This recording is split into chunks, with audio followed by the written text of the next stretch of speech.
야구 방망이와 야구 공이 있습니다. 합해서 11만 원이에요. 방망이가 공보다 10만 원 비쌉니다.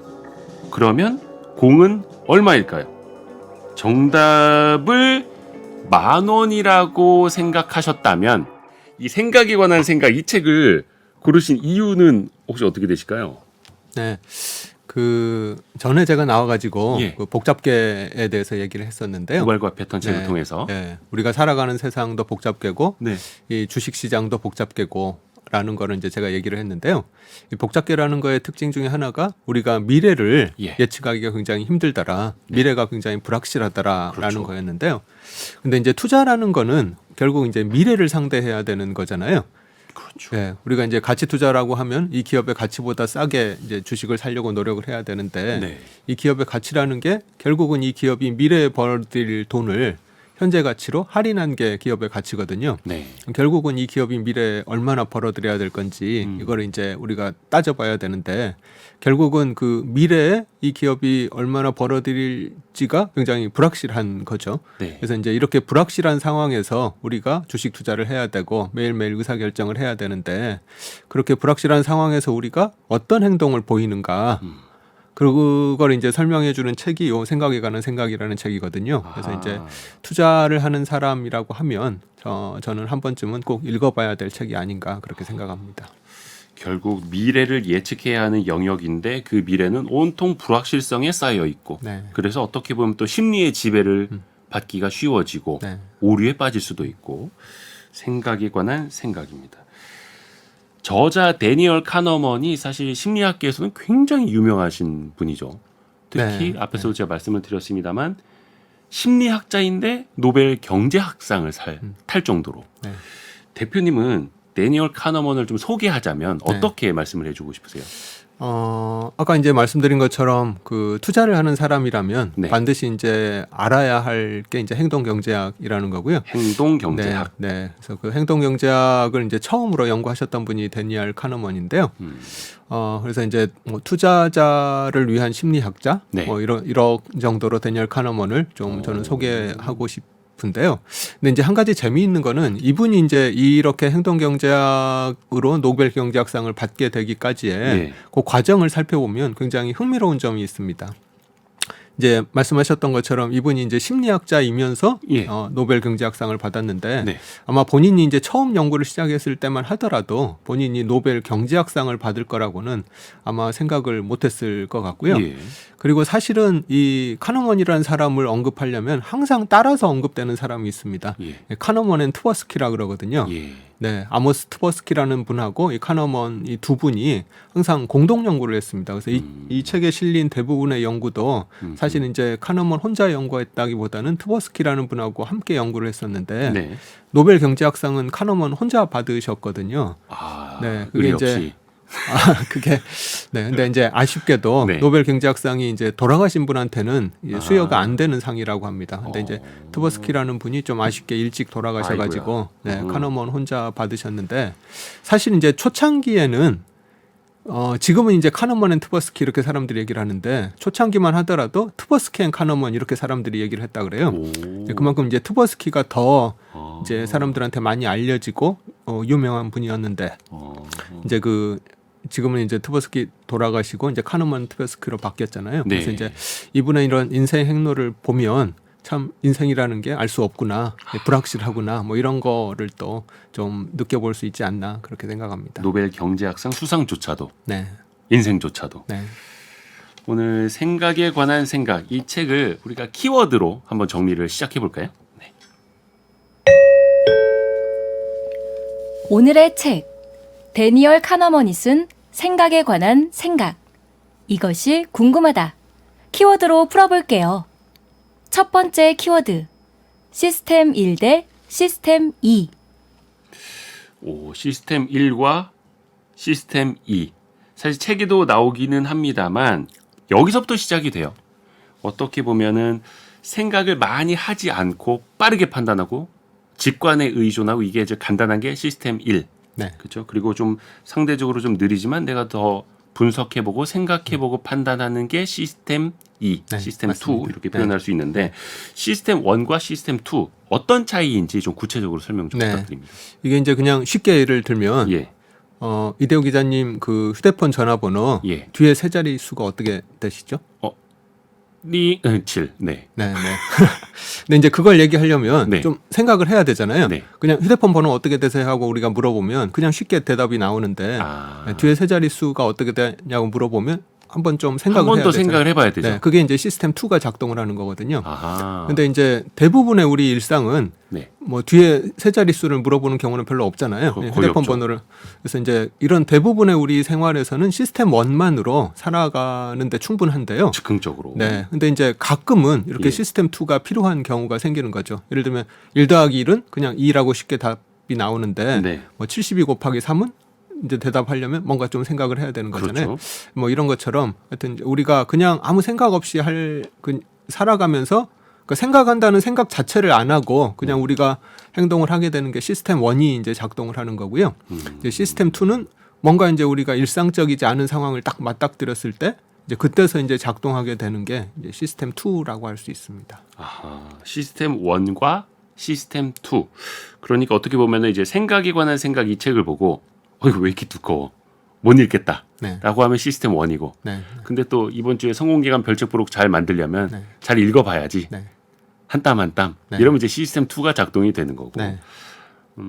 사실 이게 직관과 논리, 사고가 같이 보완이 되면 훨씬 더 좋을 텐데 네. 네. 문제는 이게 어떤 생각에 혹은 심리적 오류에 빠질 수 있다라는 점이잖아요. 네. 네. 네. 이 시스템 1 혹은 2로 인해서. 네. 네. 네. 그러니까 이제 시스템 우리가 이제 그렇게 오류에 빠지는 걸 방지를 해주는 게 시스템 2거든요. 근데 이제 시스템 2를 그러면 많이 가동하면 좋을 것 같은데 네. 사실은 시스템 2를 가동을 하려면 우리가 생각을 해야 되잖아요. 네. 네. 근데 사람들이 제일 하기 싫어하는 게 뭐냐면 사실 생각하는 거거든요. 복잡한 거 싫어하죠. 네. 왜냐하면 생각하는데 에너지가 들어가니까 사실 우리가 쓰는 에너지의 상당 부분이 네. 우리 뇌를 가동시키는 데 들어간다고 얘기를 하거든요. 그렇죠. 그래서 이제 막 공부 열심히 하고 하면은 막 단계 땡기고 초콜릿이 땡기고 그러잖아요. 체력 떨어지고. 네, 그만큼 이제 에너지가 많이 소비됐다는 얘기인데요. 생각하는 것만으로도. 네, 맞습니다. 그래서 우리 인체에서 생각하는 게 가장 힘든 일이라서 네. 시스템 2를 우리가 계속 가동하면서 살 수가 없습니다. 이제 그렇게 되면 사는 게 너무 피곤해지는 거죠. 네. 그래서 이제 대부분의 생활은 우리가 그냥 시스템 1만으로 살아가는데 시스템 1으로 살아가는데 사실은 별 그렇게 어려움이 없습니다. 근데 이제 문제는 가끔 가다가 이제 시스템 1만으로 살아갈 때 네. 뭔가 곤란한 경우에 부딪히는 경우가 생기더라는 거죠. 네. 근데 이제 그런 경우가 이제 주식 투자처럼 이제 우리가 이제 좀 심사숙고해서 투자 의사 결정을 내려야 되는 이런 분야에 네. 시스템 1만으로 이렇게 우리가 접근을 하게 되면 오류가 나오는 경우가 되게 많고 그 오류가 굉장히 재미있는 게 체계적인 오류더라는 겁니다. 체계적인 네. 오류요? 그게 무슨 말이냐면 대부분의 사람들이 네. 비슷한 오류를 나타내더라는 거죠. 이 사람은 이렇게 오류를 하고 이 사람 다른 사람은 또 다르게 다 다른 오류- 게 아니라 대부분의 사람들이 다 비슷한 방식의 행동으로 오류를 나타내더라는 거죠. 빠지는 함정에 비슷하게들 네, 빠지더라. 맞습니다. 그게 이제 네. 체계적인 오류. 네, 네. 예를 들어서 주식 투자할 때 뭐 기업 분석하고 재무 분석하고 산업 분석하고 하는 거 힘든데 네. 차트가 예뻐. 네. 누가 좋대. 네. 뉴스에서 봤어. 이런 건 이제 쉬운 것처럼. 네. 사실 생각에 관한 생각 이 책이 저는 개인적으로 제목을 정말 잘 지었다라는 생각을 합니다. 근데 영어 원제는 Thinking Fast and Slow. 네, 맞습니다. 생각하는 건데 빠르게 생각하는 것, 천천히 생각하는 것. 네. 어떻게 그게 보면 시스템 1하고 2. 네. 시스템 1 빠르게 그냥 직관적으로 생각하기 fast고 네. 천천히 사고하고 판단하고 분별해 보는 게 slow. 네, 맞습니다. 그래서 thinking fast and slow인데 생각에 관한 생각이라고 제목을 딱 해놓으니까 오히려 한글 제목이 더 좋은데라는 생각도 들고요. 네. 제목을 잘 지었습니다. 근데 이제 저자도 이야기를 했습니다. 직관, 빠르게 생각을 하려다가 편하게 생각을 하려다가 그 오류에 빠진다. 대표적으로 그 문제 하나가 책에 나오더라고요. 네. 제가 우리 청취자분들을 위해서 한번 문제를 대신 내드려 보겠습니다. 이게 뭐 달러 센트인데 원화로 제가 그냥 대신 치환을 좀 했고요. 야구 방망이와 야구 공이 있습니다. 합해서 11만 원이에요. 야구 방망이와 야구 공이 11만 원. 그런데 방망이가 공보다 10만 원 비쌉니다. 그러면 공은 얼마일까요? 하나, 둘, 셋. 자, 청취자 여러분들 혹은 구독자 여러분들은 이미 생각을 하셨을 거예요. 정답을 10,000원이라고 생각하셨다면 시스템 1에 빠진 거죠? 네, 맞습니다. 정답은 뭐죠? 네, 정답은 이게 10만 원이 더 비싸야 되니까 예. 이제 공이 5,000원이고 방망이가 10만 5천 원 이렇게 그렇죠. 돼야지 10만 원 차이가 나는 거죠. 10만 원과 10,000원이 아니라 네. 10만 5천 원과 5천 원이 되어야 하는 네, 거죠. 네, 네. 아하. 근데 이제 이거를 틀리셨다고 하더라도 네. 그렇게 좀 슬퍼하실 필요는 없는 게 이 예. 문제를 하버드, MIT, 프린스턴에 있는 그 수재들. 예, 천재들한테 문제를 냈는데 네. 그 학생들의 거의 절반 이상이 이 문제를 다 틀렸다고 합니다. 음.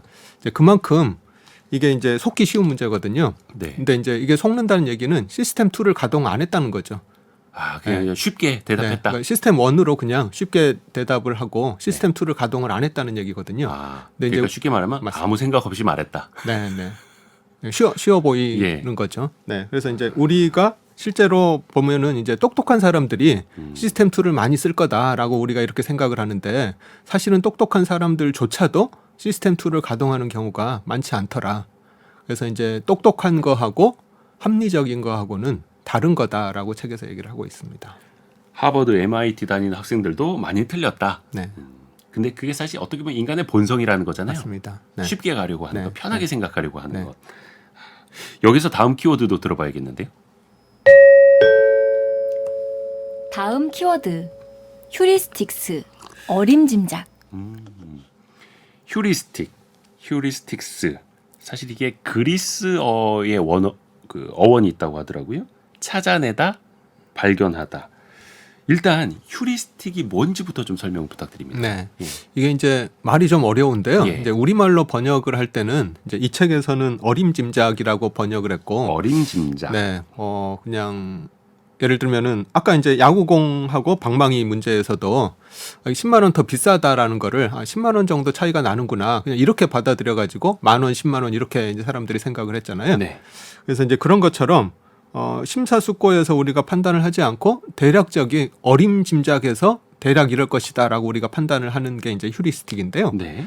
근데 이제 이 시스템 1이 어떤 의사결정을 할 때 이 휴리스틱을 많이 사용을 합니다. 어림짐작해서 대충 이럴 것이다 라고 예. 이제 우리가 판단을 해서 의사결정을 많이 하거든요. 네.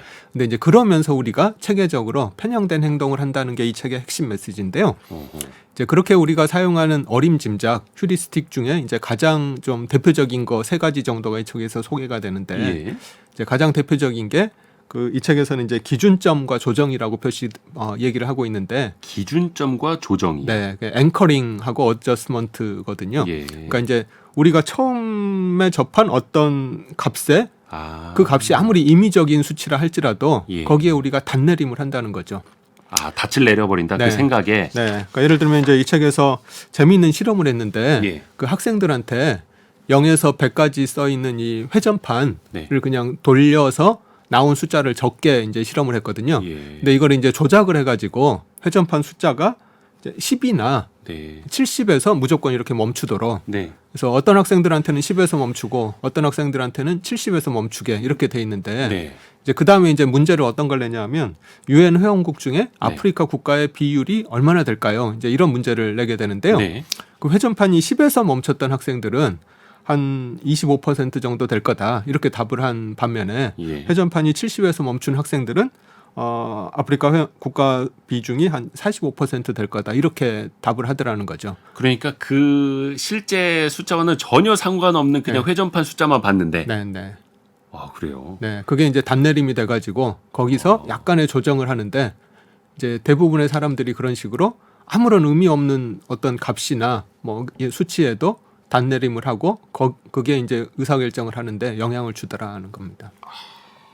일종의 기준점 효과. 네, 그러니까 빗대면 그런 거죠. 뭐 저도 이제 태블릿 PC 지금 들고 있습니다만 이대호 편집장이 이 태블릿 PC를 100만 원을 주고 샀는데 당신은 얼마에 사시겠습니까? 라고 했을 때 답하는 거랑 맞습니다. 네. 이대호 편집장이 이거 30만 원 주고 샀는데 당신은 얼마에 사시겠습니다 하는 네. 거랑 네, 100만 원 근처에 30만 원 근처 이렇게 형성될 수 있다는 맞습니다. 거죠. 듣는 사람이. 네, 네, 이거 뭐 사양이라든지 이런 거 따져보기 전에. 네.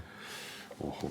근데 이게 우리 실생활에서도 네. 많이 있을 것 같아요. 네. 특히 뭐 거래할 때, 특히 네. 부동산도 그렇지 않을까요? 네, 맞습니다. 여기에 이제 그런 사례가 나오는데요. 예. 이제 부동산 중개인들이면 부동산 전문가라고 할 수 있는 사람들이잖아요. 그렇죠. 이제 그런 부동산 중개인들 전문가들을 모아가지고 네. 이제 그 어떤 그 여러 나온 부동산 물건의 이제 가격을 대충 추정해 보라고 이렇게 이제 실험을 하는 게 나오는데요. 예. 근데 이제 여기서 트릭이 하나 있는 게 그 추정을 하기 전에 여러 가지 자료들을 보여주는데 예. 그 집주인이 요구하는 호가 정보를 포함해 가지고 호가. 예. 여러 가지 자료를 보여줍니다. 근데 이제 이때 트릭이 요 호가를 좀 조작을 하는 거죠. 실제 그 집주인이 받고 싶거나 그 거래되는 가격보다 굉장히 높은 호가를 보여주는 경우도 있고, 일부러. 예, 굉장히 낮은 효과를 보여주는 경우도 있는데, 네. 이제 거기에 단내림이 돼가지고 이제 실제로 높은 호가를 본 중개인들은 그 집을 좀 높게 가치를 매기고 낮은 호가를 본 고객 그 중개인들은 좀 낮게 가치를 매기더라. 이게 이제 실험적으로 나타나게 된 거죠. 아하. 근데 이제 더 재미있는 거는 이제 그런 사실을 알려준 다음에도 예. 나는 그 호가에 전혀 영향을 받지 않고 객관적으로 가치 평가를 했다라고 본인들은 생각하더라는 겁니다. 아, 그러니까 본인은 나는 그 숫자에 영향받지 않고 네. 객관적으로 감정 평가를 했어라고 네, 말하지만 네, 알고 보면 그 네. 숫자에 사실은 좌우됐다. 네, 맞습니다. 네. 그리고 그런 것뿐만 아니라 사실은 우리가 뭐 어떤 쇼핑센터에 갔을 때 예. 정가가 10만 원인데 아. 30% 할인해서 7만 원 이렇게 파는 경우가 많잖아요. 그렇게도 많이 판매하죠. 네, 네. 거기에 이제 그 10만 원이라는 거를 딱 단내림을 시켜가지고 예. 사람들한테 싸게 사는 것처럼 이렇게 인상을 주게 하는 뭐 그런 것들이죠. 네. 겨울 점퍼 같은 것, 패딩 같은 경우에는 그 무조건 30% 할인하면서 시작하지 않습니까? 네, 네. 원래 39만 원인데 29만 원입니다. 네, 네. 아, 그게 사람들의 어떤 단내림, 기준점 네. 효과를 잘 이용을 하는 거네요. 네. 상술적으로. 네, 네. 그거 우리가 알고 있어야겠습니다. 네. 그래야지 거기에 빠지지 않고 시스템 2를 가동을 하면서 아, 저거는 원래 39만 원이 아니라 29만 원짜리일 거야라고 네, 생각을 네. 한 번 더 해보는 네. 현명해져야 됩니다. 오늘 성공예감 별책부록 좋은 내용들 많이 전달해 드립니다. 주식 투자에도 사실은 비슷할 것 같아요. 어떤 분들은 주식 투자를 코로나 팬데믹 때 코스피 1,500포인트일 때 시작하신 분 혹은 3,000포인트 넘었을 때 시작하신 분 상대적으로 그분들에게 지금 뭐 한 2,500포인트 언저리에 있는 코스피가 또 달리 느껴지지 않을까요? 네, 맞습니다.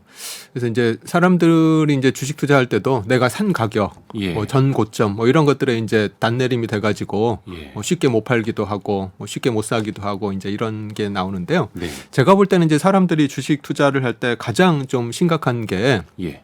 이제 저희들 가치 투자자들 같은 경우에는 기업의 실적을 추정을 하는 건데 예. 기업 실적 추정을 할 때 과거 실적에 굉장히 단내림이 되는 경우가 굉장히 많이 있습니다. 예를 들면은 뭐 어떤 태양광 회사가 있는데 네. 이 회사가 한 2011년에 예. 한 3년 동안 영업이익률이 한 27%를 계속 뭐 왔다 갔다 했었거든요. 근데 이제 그때 이제 그 뭐 여러 경쟁 회사들이 설비 네. 투자를 증설을 해가지고 다음 해에 이제 영업이익률이 좀 빠질 것 같다. 그래서 이제 사람들이 추정을 했는데 그러면 이제 얼마나 빠질 것 같은가. 네. 근데 사람들이 이제 다 그 25% 7% 여기에 단내림이 돼가지고 아. 거기서 약간의 조정을 하는 거죠. 아 이제 경쟁이 좀 심화되니까 한 20% 정도 빠지지 않을까? 또는 이제 좀 많이 좀 그 조정을 하는 사람들은 한 15% 정도 하락하지 않을까? 이제 이렇게 생각을 하는데 그래도 과거에 이익률이 27%나 네. 나왔으니까 네. 거기서 빠지면 뭐 한 20% 언저리 네, 아니겠어 맞습니다. 이렇게. 네. 근데 실제로는 어떤 일이 벌어졌냐면 예. 적자로 돌변을 해버렸죠. 아이고야. 네. 그럼 뭐 이익률을 뭐 따져볼 것도 없었네요. 아, 그렇죠. 적자로 그냥 확 돌아서 그래서 사람들이 그 단내림한 수치에서 약간의 조정을 하게 되는데 실적도 마찬가지고요. 또 반대 경우도 마찬가지입니다. 네. 예를 들면 어떤 기업이 계속해서 적자라고 하면 턴어라운드를 해가지고 굉장히 큰 이익을 낼 수 있다는 거를 네. 생각을 못하는 경우가 많습니다. 턴어라운드를 하게 되면 뭐 한 1~2% 이익이 다시 나오겠지 뭐 이제 이런 식으로 생각을 하는데 뭐 적자를 하던 기업이 굉장히 크게 흑자를 내는 경우도 있고 그래서 이제 반대로. 네, 실적 추정할 때도 마찬가지고요. 또 주가도 마찬가지입니다. 우리가 예를 들면은 최근에 그 CFD 사태로 예. 뭐 주가가 폭락을 했는데 예. 뭐 하한가 한 2번, 3번씩 이렇게 쳤잖아요. 네. 네. 그럼 이제 고점 대비해서 막 60% 이렇게 하락을 하니까 예. 아, 많이 싸졌다. 이렇게 생각을 하게 되는데 고점 대비. 네. 근데 이제 실제로는 바닥에서 워낙 많이 올라가지고 그렇게 빠졌음에도 불구하고 사실은 이제 안 살 수가 있는 거죠. 우리가 고점 대비 저점 대비라고 생각을 하는 것도 어떻게 보면은 기준점 효과, 네. 앵커링 효과네. 네. 고점의 기준점이 되는 거죠. 네. 또 많은 사람들이 그런 것도 있잖아요. 내가 산 가격이 주당 3만 원이야. 근데 지금 2만 원이야. 그러면 그거 본전 생각나서 못 팔고 있는 거죠. 맞습니다. 그런 경우도 많이 보지 않으세요? 네. 자기가 산 가격에 앵커링이 예. 되는 거죠. 네. 이른바 이제 본전 생각나고. 네. 근데 사실은 중요한 거는 내가 산 가격이 중요한 게 아니라 네. 지금부터의 전망인데 네. 사람들은 거기서 벗어나기 되게 힘든 것 같습니다. 맞습니다. 또 하나가 회상 용이성이라는 이야기도 나와요. 회상 용이성. 이거는 회상은 과거를 돌아본다, 과거를 생각한다라는 뜻인가요? 네, 맞습니다. 거기다 회상 용이성이란 또 어떤 네. 걸까요? 그러니까 이제 꼭 그게 과거를 돌아본다라는 것보다는 하여튼 예. 쉽게 머리에 떠오른다. 음. 쉽게 생각할 수 있다는 게 이제 회상 용이성인데요. 네. 우리가 어떤 판단을 내릴 때 머릿속에 쉽게 떠오르는 사례를 가지고 어떤 행동을 하더라는 거거든요. 예를 들면 이제 최근에 뭐 비행기 사고가 났다. 그러면은 비행기 타는 건 위험하구나. 또 비상구 옆자리는 앉으면 안 되겠구나. 이렇게 되는 거죠. 그리고 또 뭐 코로나 초기에 백신의 부작용이 이렇게 나오게 됐을 때 백신 맞는 건 위험하다 이렇게 생각을 해서 백신을 접종 거부하는 사람 경우도 나오고 그랬었잖아요. 그래서 이제 그렇게 가장 최근에 어떤 일어났던 사건이라든지 또는 굉장히 좀 머릿속에 탁 박히는 굉장히 극적이거나 이런 사건들을 쉽게 사람들이 머릿속에 떠올리고 그걸 기반으로 해서 잘못된 의사결정을 하게 되는 경우가 많더라. 근데 물론 이제 뭐 비행기를 안 타는 거야 그렇게 잘못된 의사결정은 그걸로 인해서 뭐 그렇게 크게 피해 보는 건 아닌데 네. 주식 투자를 할 때 이제 이런 회상 용이성 편향으로 잘못된 의사결정을 하게 되면 내가 이제 돈을 잃게 되는 거니까 이제 그런 경우에는 굉장히 좀 크리티컬해지는 거죠. 최근에 안 좋았던 점만 떠오르고 혹은 최근에 아주 극단적인 사건을 봤을 때 거기에서 이제 지배가 돼버리고 네. 뭐 최근 효과라는 표현도 많이들 하더라고요. 네. 그것도 약간 그런 것도 내가 이 종목은 과거에 샀었는데 한 3번 투자했었는데 3번 다 손실을 봤어. 그러면 또 이제 편향이 또 빠지기도 하고요. 네.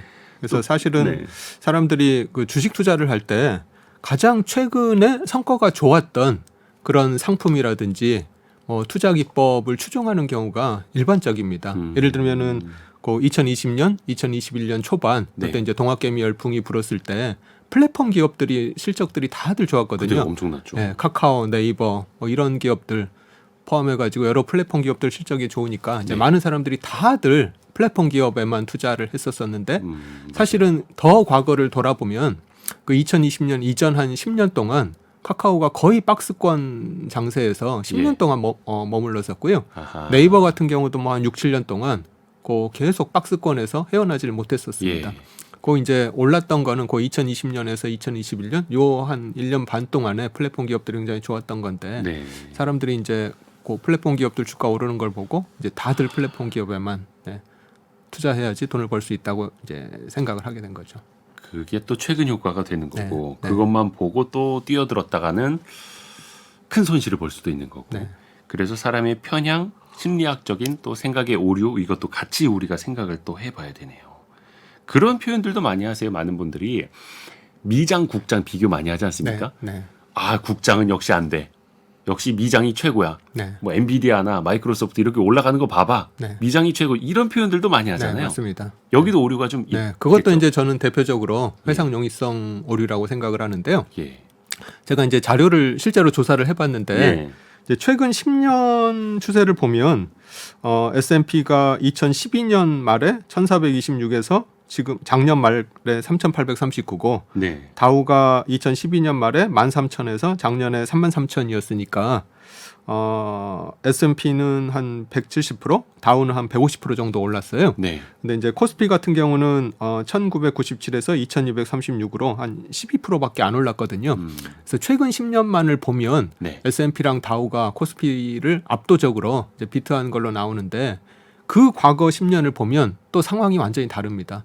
그 과거 10년을 보면 S&P가 한 60% 오르고 다우도 한 57% 정도 올랐는데 코스피는 218%가 올랐거든요. 그래서 그 과거 지금 10년이 아니라 과거 또 10년을 보면 코스피가 S&P나 다우에 비해서 압도적으로 좋았던 거죠. 근데 사람들이 이제 최근에 이런 코스피가 S&P나 다우보다 좀 떨어지는 요 실적만을 보고 이제 국내 시장은 끝났다 이렇게 얘기를 하는데 이것도 전형적인 그 회상 용이성 오류가 아닌가 생각합니다. 아, 그러네요. 그래서 그 시점을 언제 기준으로 보느냐도 굉장히 중요해지는 거고 앞에서 제가 이야기해드렸던 것처럼 뭐 최근에 미국의 빅테크 기업들 주가가 많이 좀 올라가면서 역시 테크 기업들이다. 또 이렇게 생각을 하는 것도 또 역시 저평가 가치주의 시대는 끝났다라고 생각을 하는 것도 그 비슷한 편향일 수도 있겠네요. 맞습니다. 저도 이제 가치주가 끝났다. 이것도 이제 해상 용이성 그 오류 중에 하나라고 예. 생각을 하는데요. 사실은 이게 어떤 뭐 가치주라고 이렇게 딱 카테고리를 뭐 묶을 수는 없긴 하지만 예. 하여튼 이제 시대에 따라서 어떨 때는 성장주가 굉장히 잘 나가는 시절이 있고 또 어떨 때는 가치주가 잘 나가는 시절이 있고 이게 네. 계속 왔다 갔다 하거든요. 근데 이제 가치주가 끝났다라고 하는 거는 최근에 성장주들이 잘 나가는 곳만 보고 이제 가치주는 끝났다고 하는데 사실 투자 역사를 되돌아보면 네. 이런 경우가 정말 빈번하게 있었습니다. 저는 이제 지금 시기랑 좀 비슷한 게 미국에서 1960년대 중후반 네. 하고 70년대 초반 요때가 이제 저는 지금 시기랑 좀 비슷하다고 생각을 하는데요. 네. 60년대 후반이 이제 워렌 버핏이 도저히 투자할 기업이 없어가지고 그 투자 조합을 접었던 시기가 1969년이었었거든요. 아, 그래요? 왜요? 네. 그러니까 이제 버핏이 보기에는 싼 기업을 찾기가 이제 뭐 불가능할 정도로 주식시장이 너무 과열돼가지고. 근데 그 시기가 어떤 시기였냐면 그때 이제 잘 나가던 기업들이 트랜지트론, 폴라로이드, 제록스, EDX 뭐 이런 기업들인데요. 그 당시의 기술주였네요. 그 당시에 엄청나게 잘 나가던 기술주들이었죠. 반도체 기업들. 네. 이제 이런 기업들이 막 엄청나게 밸류를 높게 받고 막 시장이 이렇게 과열되던 그런 시기였는데 버핏이 나는 이런 기업들을 도저히 투자할 수 없다라고 하면서 이제 투자를 정리했던 시기가 요 60년대 후반 중후반 요 무렵이었었는데요. 네.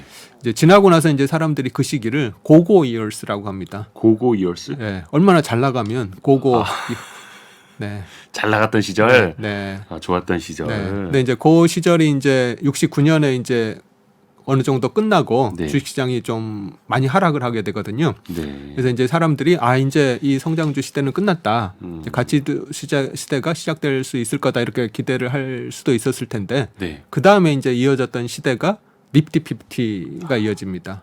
디프티 피프티라고 하면은 가는 놈들만 날아가던 장세. 네. 그 50 종목만 날아가던 그런 장세가 이제 니프티 피프티거든요. 예. 그래서 이제 과거에 이렇게 중소형 성장주들이 엄청나게 잘 갔는데 이런 중소형 성장주에 투자하는 게 위험하구나. 안정적인 종목에 안정적인 대형주에 투자를 해야 되겠구나. 그러면서 사람들이 그 니프티 피프티에 그렇게 몰리게 됐던 거고요. 정말 많이 몰렸었죠. 네. 그리고 이제 주식시장이 완전히 박살났던 게 이제 73년, 4년 이때 이제 주식시장이 완전히 박살나고 예. 이제 그 다음부터 이제 가치주의 시대가 이제 완전히 도래를 하게 된 거죠. 그래서 이렇게 역사를 보면 뭐 성장주, 가치주들이 서로 이렇게 왔다 갔다 하는 거지. 항상 성장주만 계속 잘 나가고 항상 가치주만 계속 잘 나가고 그렇지는 않더라 거죠. 아하. 그래서 그 최근 효과 회상 용이성에 네, 대해서 이야기를 했던 거고 사실 뭔가 하나가 영원한 거는 없다라는 맞습니다. 이야기 교훈도 될 수도 있겠고요. 사실 인간이라는 존재가 또 사회성을 갖고 있기 때문에 주변의 판단이나 주변의 영향을 또 안 받을 수도 없지 않습니까? 네, 서로가 또 영향을 주고 받는 건데 또 다른 게 대표성. 네. 또 이야기가 나옵니다. 대표성. 네. 뭔가 이거는 용어는 쉬워 보이는데 네, 어떤 내용일지는 좀 감이 안 잡히거든요. 네. 대표성이라는 게 이제 쉽게 얘기하면 그냥 대표적인 이미지거든요. 대표적인 이미지. 예. 이 사람이 이제 뭐 잘생기면 네. 이 사람이 뭐 똑똑하기도 할 거다. 아, 이 사람이 이제 좋은 대학을 나왔으면 예. 똑똑하니까 뭐 사업도 잘할 거다. 이렇게 우리가 생각을 하게 되는 게 이제 대표성 오류인데요. 네. 그러니까 이제 어떤 부분만을 보고 전체를 판단을 해버리는 거죠. 이제 우리가 스테레오 타입이라고 뭐 그 고정관념, 정형화된 네. 생각 얘기를 많이 하는데 정형화된 생각. 그런 스테레오 타입이 어떻게 보면 이제 대표성이라고 대표성하고 이제 비슷하다고 생각을 고정관념 이렇게 생각을 해도 될까요? 네, 맞습니다. 어. 그래서 이제 우리가 주식 투자를 할 때도 사실은 이제 이런 대표성 오류에 빠지는 경우가 많은데 네. 특히 이제 사기꾼들이 예. 주식시장의 사기꾼들이 이런 대표성을 이용하는 경우가 참 많습니다. 어떻게 해요? 예를 들면은 이제 명품 시계를 차고 아, 명품 차를 가지고 나오고 어. 또 뭐 럭셔리한 집을 공개하면서 이제 이런 것들을 보면 아 얘가 투자를 잘하는구나라고 사람들이 이제 혹할 수가 있는 거죠. 꿰는 거죠, 그냥. 네, 그래서 이제 그런 이미지를 가지고 내가 투자를 해서 돈을 잘 벌 수 있다는 이미지하고 이렇게 연결시키는. 네, 사기꾼들이 그렇게 뭐 심리학을 열심히 공부하지는 않았겠습니다만 그래도 어떻게 보면 인간의 그런 속성을 또 잘 파악하고 네. 있다라는 거고 네. 반대로 말하면 인간이라는 존재가 또 거기에 혹해서 넘어가기가 쉽다라는 거고 대표성. 네. 그러네요. 여기 당하지 말아야 되는데 그래서 심리학도 또 중요한 거고 또 많은 사람들이 경제가 좋아야 주식시장도 좋을 것이다. 주식시장이 좋으면 나에게도 수익이 잘 날 것이다. 네. 라고들 생각을 하지 않습니까? 네. 이것도 어떻게 보면 비슷한 오류일까요? 네, 맞습니다. 네, 사람들이 이제 어떤 대표적인 이미지나 어떤 대표적인 걸로 이제 잘못 판단을 하는 경우인데요. 네. 이제 주식시장이라는 게 결국은 뭐 기업들이 경제에서 활동을 한 결과물이니까 경제가 좋아야 주식시장도 좋을 거다 이렇게 잘못 생각을 하게 되는데 네. 사실은 물론 이제 경제하고 주식시장이 어느 정도의 상관관계는 물론 있긴 하지만 네네. 그 상관관계가 많은 사람들이 생각하는 것만큼 그렇게 높지는 않더라는 거죠. 주식시장은 경제에 선반영해서 미리 올라가는 경우가 참 많아서 네. 경제가 굉장히 안 좋은데도 불구하고 주식시장이 뭐 이제 미리 올라가는 경우가 참 많고 예. 경제가 굉장히 좋은데도 이제 주식시장은 하락하는 경우가 이제 오히려 더 그렇죠. 많고요. 그리고 또 뭐 지수 같은 경우도 사람들을 이제 현혹시키는 경우가 참 많은데 네. 특히 우리나라 지수 같은 경우는 이제 코스피 같은 경우는 삼성전자를 포함한 예. 이런 반도체에 굉장히 크게 좌우되기 때문에 음. 사실 삼성전자가 주가가 오르면 지수는 그냥 오르게 돼 있거든요. 네네. 그래서 이제 뭐 지수가 오르면 사람들이 주식시장이 좋다라고 생각을 하는데 뭐 생각할 수가 있는데 이제 그렇지 않고 삼성전자만 오르면 사실 주식시장이 오른 거하고 대부분의 투자자들의 투자 성과하고는 또 이제 전혀 다른 문제가 될 수 있는 거죠. 아, 그래서 그 착각에 빠지지 말아야 된다. 이것도 네. 대표성 오류의 네. 하나일 테고 네. 또 많은 사람들이 우량한 기업 사놓으면 다 괜찮을 거다. 네. 우량한 기업이 주가도 좋을 거다라는 착각들도 하지 않습니까? 네, 맞습니다. 그러니까 이제 뭐 삼성전자 같은 예. 우량주를 투자하면 절대 손해 볼 수 없다. 음. 예. 근데 이제 사실 우량주하고 이 기업이 이제 투자하기에 좋은 가격인가 하고는 이제 전혀 다른 차원인데 많은 사람들이 이제 그 투자하기 좋은 주식인가 하는 거하고 우량주인가 하는 거를 좀 잘못 착각하시는 경우가 많은 것 같습니다. 기업을 산다라기보다는 그 기업이 발행한 주식을 사는 거니까 그래서 그게 적정한 가격인가도 따져봐야 하는데 시스템 1이 작동을 하면 그렇죠? 네. 우량한 기업이니까 네. 날 배신하진 않겠지. 네. 그렇게 빠지면 안 된다라는 거고요. 다음 키워드도 알아보죠. 지금 여러분께서는 주말에만 만나는 성공 예감 별책 부록을 듣고 계십니다. 오늘의 책은 데니얼 카너먼이 쓴 생각에 관한 생각. 다음 키워드는 평균 회귀. 평균 회귀가 안 나오면 서운하죠. 사실 박성진 대표님이 평균 회귀 굉장히 좋아하시잖아요. 네. 한두 번은 확률을 벗어나는 일이 생길 수는 있지만 이게 계속되고 지속되다 보면 결국에는 네. 확률의 평균에 다시 되돌아오는 결과들이 쌓이게 된다라는 거죠. 맞습니다. 네. 사실 이제 이 평균액이라는 게 이 책에서 이제 다니엘 카너맨이 네. 이제 직접 겪었던 그런 일화가 나오면서 소개가 되는데요. 오, 네. 그 일화가 재미있습니다. 이분이 예. 이제 그 이스라엘 출신이신데요. 예. 이스라엘 공군 비행 교관들을 대상으로 심리학 강의를 했었는데요. 예. 이제 심리학 강의 내용이 잘못했을 때 벌을 주기보다는 잘했을 때 칭찬을 해주는 게 훨씬 더 효과적이다. 이런 이제 내용의 강의를 했는데 네. 그 강의를 듣던 교관 중에 한 명이 이제 반론을 제기합니다. 예. 잘했을 때 뭐 칭찬을 해주고 잘못했을 때 잘했을 때 칭찬을 해줬더니 예. 오히려 그 다음에는 성과가 나빠지는 경우가 많더라. 반론을 제기한 사람이 네. 칭찬해 주니까 오히려 성과가 안 좋아지던데요라고. 네. 오히려 이제 잘못했을 때 뭐 벌을 주면 그게 오히려 더 나는 효과가 있더라. 군대니까 그럴 네. 수는 있겠지만. 네. 근데 이제 그게 전형적인 평균 회귀 오류거든요. 네. 네. 그 평균 회귀가 왜 일어난다고 혹시 이대호 기자님 생각하십니까? 왜 일어난다? 네. 데이터가 누적이 계속 되기 때문 아닐까요? 장기간? 네.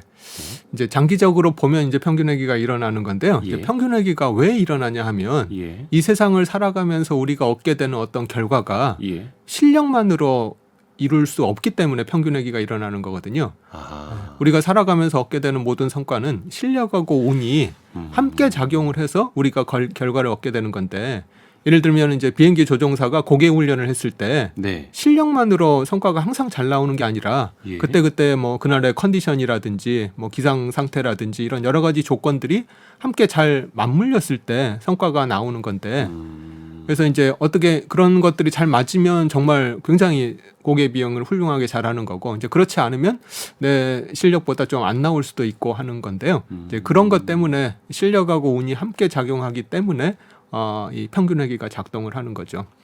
운칠기삼처럼. 네, 맞습니다. 그래서 이제 그 평균회귀가 작동한다는 얘기는 다른 얘기로 하면 이 일에는 운이 많이 작용을 하는구나라고 생각을 하는 게 좋습니다. 근데 또 그게 운이 많이 작용하는 일도 있고 운은 약간 작용하고 실력이 훨씬 더 많이 작용하는 맞습니다. 일도 있고 좀 네. 다르지 않습니까? 네. 그러니까 어떤 일은 실력이 좀 더 크게 영향을 주는 일도 있고, 예. 또 어떤 일은 운이 굉장히 크게 좌우를 하는 영역도 있는데, 우리가 이제 살아가면서 하는 대부분의 일들이, 우리가 성취하는 대부분의 일들은 실력하고 운이 서로 함께 작용을 하는 경우가 많더라. 그리고 이제 특히 네. 주식 투자라든지 기업 경영하는 일이라든지 하는 경우에는 실력하고 운이 굉장히 많이 함께 작용하는 경우가 많다. 예를 들면은 아모레퍼시픽이 예. 제일 잘 나갔던 시기가 언제냐 하면 네. 2015년, 16년 요 무렵이 아모레퍼시픽이 엄청나게 잘 나가던 시기였었거든요. 네, 네, 네. 그때 이제 중국에서 중국 소비자들이 한국 화장품을 너도 나도 사기 위해서 다들 열광을 하던 시기가 2015, 16년이었는데 네, 네, 네. 그때 아모레퍼시픽의 실적도 굉장히 잘 나오고 주가도 굉장히 잘 나갔는데, 그 이후로 이제 사드 사태 터지고 또 여러 가지 안 좋은 일들 생기면서 지금은 이제 아모레퍼시픽의 실적이 그때에 비해서는 굉장히 안 엄청 좋아졌는데요. 안 좋아졌죠. 근데 그러면은 그 2015, 16년이 아모레퍼시픽의 실력만으로 그러면 그렇게 성과가 나왔는가? 그게 아니라는 거죠. 그때나 지금이나 화장품 좋고 네. 마케팅 열심히 하고 네. 피부에 좋은 제품 네. 만들고 있는데 맞습니다. 네. 그래서 이제 사실 이제 이렇게 얘기하면 많은 분들이 오해를 하시는 게, 예. 그러면은 실력이 필요 없다는 얘기냐 이렇게 생각하실 수가 있는데, 그게 아닌 거죠. 아모레퍼시픽은 실력이 있지만 그 실력만으로는 안 되더라는 거죠. 그 실력하고 운이 맞았을 때 이제 큰 성과가 나는 거고, 이제 아무리 실력이 있더라도 좀 상황이 맞지 않으면 좀 저조한 성과를 낼 수도 있다는 거죠. 운때가 맞아야 된다라는 표현들 쓰지 않습니까? 네. 그게 네. 약간 이런 거랑 같겠네요. 네. 그래서 이제 그 평균 회귀라는 거는 다른 말로 하면 평균 실력으로 회귀한다라고 얘기할 수 있을 것 같습니다. 운이 작용은 하지만 다만 그 밑바탕에는 당연히 실력이 있어야 한다라는 네. 거죠. 그렇죠. 아무리 형편없는 제품 만들어 놨는데 중국 사람들 많이 온다고 해서 그거를 많이 사주진 않았을 테니까요. 평균 회귀, 이것도 우리가 잊지 말아야 될 가장 중요한 단어 중에 하나입니다. 다음 키워드도 들어볼까요? 다음 키워드.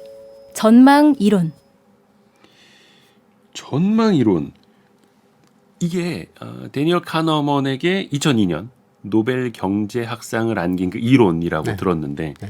저는 이게 되게 애매모호하더라고요. 네. 사람들이 이제 처음에 이 전망 이론 들으면 저도 마찬가지고 도대체 왜 이 이론을 전망 이론이라고 이름을 지었을까 이렇게 궁금해할 수가 있는데, 네. 저도 이제 처음에는 도대체 이게 왜 전망 이론일까 이렇게 궁금했었는데, 요 책 말고 생각에 관한 생각 프로젝트라고 예. 이 다니엘 카너먼하고 투버스키가 요 연구를 어떻게 했는지를 이제 그 추적해 가지고 이렇게 써놓은 책이 있는데요. 네네네. 그 책에 보니까 이제 다니엘 카너먼이 왜 요 이론을 전망 이론이라고 썼는지 이제 설명하는 내용이 나오는데요. 네.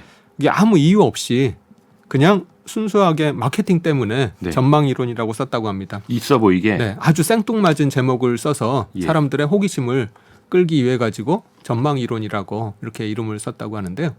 그걸로 경제학상까지 받았으니까 네. 성공했네요. 네, 맞습니다. 노벨상까지 받았으니까. 근데 이제 사실은 이제 전망 이론 하면 이제 핵심은 여러 가지가 있긴 한데 네. 손실 회피가 전망 이론의 핵심이라고 할 수가 있습니다. 손실 회피. 네, 사람들이 손실 회피적인 이런 행동을 보이더라는 건데요. 예를 들면 내가 100만 원을 땄을 때 효용이 한 15 증가한다고 하면 네. 100만 원을 잃으면 효용이 15가 감소하는 게 아니라 30이 감소하더라는 거죠. 네, 그래서 사람들이 이익을 봤을 때보다 손실을 봤을 때 더 크게 타격을 받는 게 이제 손실 회피라고 할 수 있습니다. 그러니까 이익의 기쁨하고 네. 손실의 고통을 비교해 보면 네. 손실의 고통이 같은 금액일 때도 훨씬 더 크다라는 훨씬 거죠. 크더라는 거죠. 잃는 게 더 아프다. 네, 맞습니다. 그래서 이제 그게 이분들이 이제 실험한 거에 따르면 손실의 고통이 이익의 기쁨보다 한 1.5배에서 2배 가까이 더 크다고 합니다. 그러니까 거의 한 100만 원 버는 것과 네. 50만 원 잃는 것. 네. 100만 원 번 기쁨보다 50만 원 잃은 아픔이 더 크게 느껴질 수도 있어요. 맞습니다. 네. 그래서 이제 이렇게 되는 게 이제 네. 진화론적으로 따져 보면 예. 사실은 이제 우리가 과거에 아주 이제 원시 수렵사의 시대에 숲에서 뭐 부스럭거리는 소리가 났을 때 네. 뭐 뱀인지 아닌지 뭐 그냥 따지지 말고 예. 일단은 피하는 사람이 더 살아남을 가능성이 높잖아요. 이게 뱀인지 아닌지 따져보는 것보다는 그냥 무조건 일단 피해보는 거죠. 그게 뭐 사자일 수도 있고 네. 뱀일 네. 수도 있고 네. 그냥 뭐 메뚜기 엿일 네. 수도 있는 건데 네. 설사 뱀이 아니면 뭐 괜찮긴 하지만 예. 만약 뱀이었는데 뭐 내가 따져보다가 못 피했으면 이제 뱀한테 물려가지고 예. 안 좋은 일을 당할 수 있는 거잖아요. 아하. 그래서 이제 우리가 이제 진화론적으로 보면 네. 과거 이제 우리가 옛날부터 이렇게 뭔가 손실에 또는 위험을 빨리 회피를 하는 그런 사람들이 살아남았을 거라는 거죠. 그래서 이제 그런 진화론적 기원을 가지고 왜 우리가 이런 손실 회피 성향을 보이는지를 좀 설명을 하는 것 같습니다. 그래서 사람들 본성 속에 손실을 회피하고자 하는 마음이 남아 있다. 네, 네. 네. 진화론적으로도. 우리 본능이라는 거죠. 네. 그게 현재 상황에서 사람들이 투자 판단을 내릴 때 혹은 손실이나 이익을 확정 지을 때도 그게 이어진다는 거잖아요. 맞습니다. 네. 그래서 이제 여기서 재미있는 뭐 실험을 했는데요. 예. 예를 들면 이제 뭐 이 방송을 들으시는 분들도 대답을 해보실 수가 있을 것 같은데요. 예를 들면 100만 원을 딸 확률이 80%고, 네. 이제 한 푼도 못 받을 확률이 20%다. 네. 네. 그러면 이제 기대값이 한 80만 원 정도 되는 거잖아요. 굉장히 높은 거죠? 네. 근데 그거하고 예. 무조건 60만 원 받는 거하고 무조건 60만 원. 네. 뭘 선택을 할까? 이렇게 사람들한테 물어보면 대부분이 무조건 60만 원 받는다. 그 대답을 하는 경우가 이제 일반적이라고 합니다. 80% 확률로 100만 원을 딸 수 있고 아니면 무조건 60만 원을 받을 수 있고 네. 그러면 사람들은 그 후자를 택한다라는 거죠. 네. 60만 원일 수도 있고 50만 원일 수도 있고 뭐 70만 원일 수도 있고 뭐 네. 그 금액에 따라 좀 틀린데 아까 네. 이제 그 1.5배에서 2.5배라고 했잖아요. 예. 그래서 이제 만약에 100만 원을 200만 원을 딸 확률이 한 80%다. 네. 이러면은 좀 사람들 생각이 바뀔 달라질 수 수는 있겠죠. 있겠지만. 네. 그래서 그 격차가 굉장히 크면 네. 위험을 택할 수도 있지만 그렇죠. 그렇죠. 대부분의 경우에는 손실 회피 본능 때문에 확실한 걸 사람들이 택하게 되는 거죠. 아하. 그래서 손실을 회피하는 것도 우리의 마음속에 진화론적으로 원시시대부터 남아 있었던 거고 네. 그게 데니얼 카너먼을 노벨 경제학상으로 이른 손실 회피, 네. 예, 전망 이론의 네. 한 축인 거고 네. 재밌습니다. 또 하나가 아까 그 앵커링 이펙트 네. 좀 이야기를 해주실 네. 때 정박 효과, 본인의 평단가가 되게 중요해지는. 네. 네. 그러니까 미래 전망보다 본인의 평단가, 손실이냐 이득이냐 이걸 좌우하는 그 이야기를 좀 해주셨는데 또 소유 효과라는 것도 있더라고요. 소유 네. 효과. 네. 이거는 아마 물려 있는데도 손절을 못 하시는 분들에게도 네. 좀 적용이 될 것 같아요. 네, 맞습니다.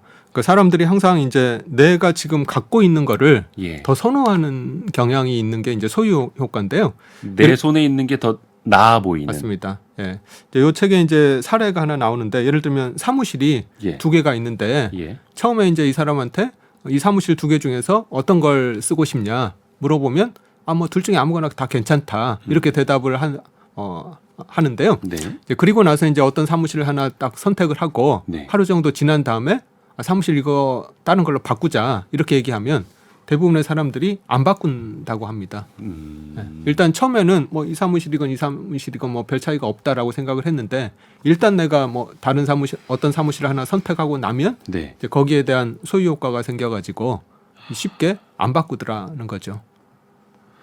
이게 기업들이 체험 마케팅 많이 하잖아요. 네, 일주일 써보시고 마음에 안 들면 환불 하세요. 맞습니다. 심지어 가전제품도 그렇고 자동차까지도 그러더라고요. 네, 가전제품은 그냥 박스 뜯으면 감가상가 바로 들어가는데 네, 네, 근데 이거 저도 들어보니까 사람들이 한 일주일 써보면 이걸 내 것이라고 생각을 하고 돌려보내기를 싫어한다라는 거예요. 네, 실제로 내가 돈을 내고 사서 쓰게 되는. 네, 그렇게 해서 기업들의 체험 마케팅이 통하는데 이것도 소유 효과를 노린 네, 마케팅이겠네요. 맞습니다. 그래서 주식 투자할 때도 마찬가지인데요. 예. 사람들이 일단 내가 어떤 종목을 사게 되면 거기에 소유 효과가 생겨가지고 애착이 생기죠. 네. 만약에 지금 다시 네. 뭐 주식 중에서 선택을 하라고 하면 그 종목을 안 선택할 수도 있었을 텐데 이미 내가 산 종목에 대해서는 소유 효과가 생겨서 이제 더 좋은 게 있음에도 불구하고 이거를 놓지를 못하는 경우가 많이 생기게 되는 거죠. 그러니까 내가 이 애착이 쓸데없이 생긴 건 아닌가? 내가 쓸데없이 소유 효과에 빠져서 이 주식을 못 팔고 있는 건 아닌가라는 것도 한번 되짚어 보셔야겠네요. 네, 맞습니다. 그래서 중요한 거는 지금부터의 기업 실적의 전망 네. 이런 게 더 중요한 건데 미래를 따져봐야죠. 또 하나 아까 우리가 손실 회피에 대해서 이야기를 좀 해봤는데 이익을 빨리 확정짓고자 하는 것들이 있지 않습니까? 네, 특히 이제 네. 사람들이 마이너스 30%, 마이너스 50%까지는 견디는데 플러스 10%, 플러스 20% 되면 이거 빨리 팔고 싶어가지고 막 네, 네, 맞습니다. 저만 그런가요? 예, 그런 사람들 많지 않습니까? 네, 맞습니다. 이것도 네. 심리학적으로 좀 네, 맞습니다. 설명이 그게 될까요? 이제 사람들이 이제 손실 회피 또는 예. 위험 회피를 항상 보이는 게 아니고요. 예, 이게 이익이 기대되는 상황에서는 네, 위험 회피를 하는데 반대로 손실이 기대되는 상황에서는 오히려 위험을 추구하거든요. 예를 들면 이제 예를 들면 확실하게 내가 10만 원을 얻는 경우 예, 하고 아니면 한 50% 확률로 20만 원을 얻을 수도 있고 아니면 한 푼도 못 얻을 수도 있고 하고 네, 이렇게 되면 대부분의 사람들이 아까 얘기한 것처럼 그냥 확실하게 10만 원을 얻는 경우를 택하게 되는 거거든요. 예. 이게 이제 위험 회피를 한 거죠. 그것도 일종의 위험 회피. 네, 네. 근데 이게 주식 투자에서도 내가 수익이 나면 금방 이익 실현을 하는 심리하고 똑같습니다. 예, 왜냐하면 지금 내가 이익 실현하면 확실하게 이익을 내가 지금 취할 수가 있는데 혹시 이제 지금 이익 실현을 안 하고 좀 들고 있다가 주가가 다시 되돌아가면 내가 이제 손해를 볼 수도 있는 거잖아요. 나는 좀 옳은 걸 봤는데 네. 플러스 20%, 30%까지 봤는데 다시 똔똔으로 가버리면 네. 그래서 이제 그런 손실을 회피하기 위해서 이익을 확정 지어버리는 거죠. 그래서 이제 그게 이익이 기대되는 상황에서는 이렇게 네. 위험 회피 성향을 보이는데요. 근데 또 반대로 손실이 기대되는 상황에서는 사람들이 오히려 위험을 추구합니다. 예를 들면 확실하게 10만 원을 잃는다는 경우하고 아니면 한 푼도 안 잃을 가능성이 한 50%고 잘못하면 한 20만 원을 잃을 수도 있는 상황이라고 하면 예, 사람들이 보통 어떤 걸 취하냐 하면 두 번째 걸 취합니다. 확실하게 10만 원 잃기보다는 안 잃을 가능성이 있는 거. 근데 잘못되면 20만 원을 잃을 수도 있는 거. 이 경우를 이제 취하거든요. 확실하게 10만 원 잃는 것보다는 네. 잘못되면 20만 원 이상 잃을 수도 있는데 안 잃을 그래도 수도 내 있는 원금을 지킬 수도 있는 거를 택한다. 네. 그게 이제 손실이 기대되는 상황에서는 오히려 위험을 추구하더라는 거죠. 근데 이게 주식 투자에서도 마찬가지인 게 네, 사람들이 손절매를 못하는 이유가 이제 바로 이것 때문입니다. 손실이 난 종목을 팔아버리면 손실이 확정되는 거잖아요. 네. 그래서 이제 손실을 확정짓기 않기 위해서 네. 뭐 기다렸다가 뭐 본전이 될 수도 있는데 그래서 이제 사람들이 손실을 하염없이 키우는 거죠. 아이고야. 네. 그래서 이제 이렇게 사람들이 주식 투자할 때, 그러니까 이제 물론 이제 내 투자 아이디어가 잘 됐는지 안 됐는지가 이제 보다 더 근본적인 이유가 되긴 해야 되지만, 하여튼 이제 그런 거보다는 이런 손절매를 못하는 이유가 이렇게 손실이 확정될 때, 그 손실을 확정짓는 것보다는 계속해서 붙들고 늘어지는 성향이 많다라는 거죠. 다음 키워드도 들어보죠. 다음 키워드 틀짜기. 이게 틀짜기라고 책에서는 번역을 해서 이야기를 했는데 이거 아마 정치나 언론 쪽에서 네. 프레임 잡는다. 네, 맞습니다. 프레임 효과. 네, 네. 이거 이야기하면 프레임으로 하면 조금 더 쉽게 네, 알아들으실 네, 것 같은데요. 네, 네. 네. 그래서 프레임인데 이게 이제 그 가장 유명한 게 그 조지 레이코프라는 정치학자가 네. 코끼리는 생각하지 마. 이게 이제 굉장히 유명한 그런 문구인데요. 코끼리를 생각하지 마라. 예. 예. 코끼리 생각하지 마 이렇게 얘기하면 이제 예. 코끼리를 안 생각하고는 베길 수가 없는 거죠. 계속 머리에 이제 코끼리 생각이 떠오르는 거죠. 네. 이제 그런 것처럼 어떤 프레임을 하나 딱 설정을 해버리면 사람들이 그 프레임에서 빠져나오기가 굉장히 힘들더라는 거죠. 그래서 우리가 똑같은 얘기라도 어떤 프레임으로 얘기를 하느냐에 따라서 사람들이 받아들이는 게 굉장히 다르더라는 건데, 예를 들면 이제 어떤 수술이 있는데 예. 이 수술하고 1년 생존율이 90%다 이렇게 표현을 하는 거하고, 이 수술하고 1년 내 사망 확률이 10%다 어허. 이렇게 표현을 하는 거하고 예. 사실은 둘이 똑같은 얘기거든요. 그렇죠. 네, 근데 이제 1년 생존율이 90%다라고 표현을 하면 안심하겠죠. 사람들이 그 수술을 받아들일 가능성이 높은데, 네. 1년 사망률이 10%다 이렇게 표현하면 이제 그 수술을 잘 안 하더라는 거죠. 똑같은 얘기인데. 틀을 어떻게 짜느냐에 따라서 네, 네. 프레임이 중요합니다. 프레임. 정치나 언론. 그래서 여러분이 또 속지 않으려면 이 틀짜기 효과, 프레임 이펙트도 알아야 되겠고, 요거를 좀 잘 활용하는 방법도 좀 알려주시면 좋을 것 같아요. 네. 네. 그래서 이제 우리가 주식 투자를 할 때도 네. 사실은 이런 프레임의 영향을 많이 받는데, 사람들이 주식 투자를 너무 좀 좁은 프레임으로 예. 바라보거든요. 예를 들면 이제 주식 투자할 때 굉장히 유명한 얘기 중에 하나가, 워런 버핏이 얘기한 것 중에 never lose money, 돈을 잃지 마라 이렇게 네. 얘기를 하는데, 이걸 너무 좁은 프레임으로 받아들여 가지고 매 순간 뭐 매달, 매 분기, 매년 나는 한 번도 손실을 안 봐야 되겠다 이렇게 받아들이면 그게 이제 좁은 틀짜기가 되는 거죠. 근데 이제 사실 버핏이 얘기한 거는 그게 아니라 큰 틀에서 결국은 잃지 않는 것이 중요하다라고 얘기를 하는 건데, 그거를 너무 좁은 틀로 받아들이게 되면 매 순간 잃지 않으려고 하다 보니까 이제 오히려 더 잘못된 의사결정을 하게 되는 경우가 많더라는 거죠. 그리고 이제 또 우리가 포트폴리오를 구성을 할 때도 이 포트폴리오 전체적으로 우리가 수익을 내면 되는 거지, 그 포트폴리오에 있는 모든 종목에서 내가 다 수익을 내겠다 이렇게 하면 굉장히 힘들어지는 거거든요. 네. 근데 이제 많은 사람들이 그 종목 하나하나마다 이제 수익을 내야 된다는 그런 프레임에 갇혀가지고 포트폴리오 전체로 생각을 못하고 각 종목별로 다 수익을 내겠다라는 이제 이런 생각을 또 갖게 되는 경우도 이 좁은 틀짜기의 그런 오류 아닌가. 네. 또 본인 스스로의 틀에도 갇혀서는 안 네. 되는. 네. 마지막으로 핵심 구절 한번 정리해 볼까요? 오늘의 심쿵 한방. 생각에 관한 생각을 관통하는 핵심 구절. 한방에 정리합니다. 게으름은 인간 본성에 깊이 뿌리내린 습성이다. 손실 회피와 좁은 틀짜기가 합쳐지면 큰 재앙이 될 수 있다. 이 이야기를 마지막으로 꼽으신 이유 들어볼까요? 네.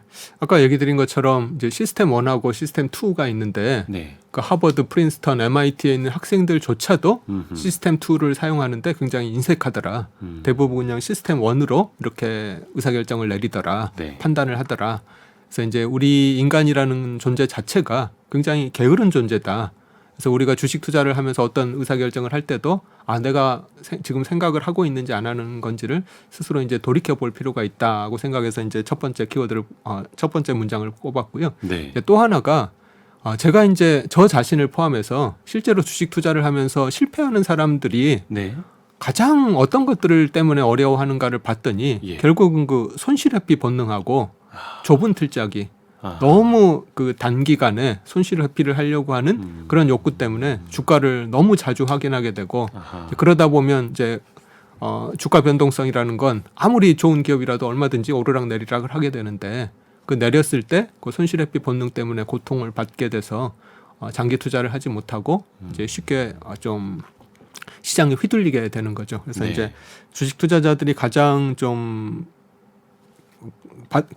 마음속에 담아두어야 할 개념이 예. 손실 회피랑 좁은 틀짜기가 만나면 굉장히 곤란한 상황에 직면할 수 있다는 것을 좀 받아들였으면 생각합니다.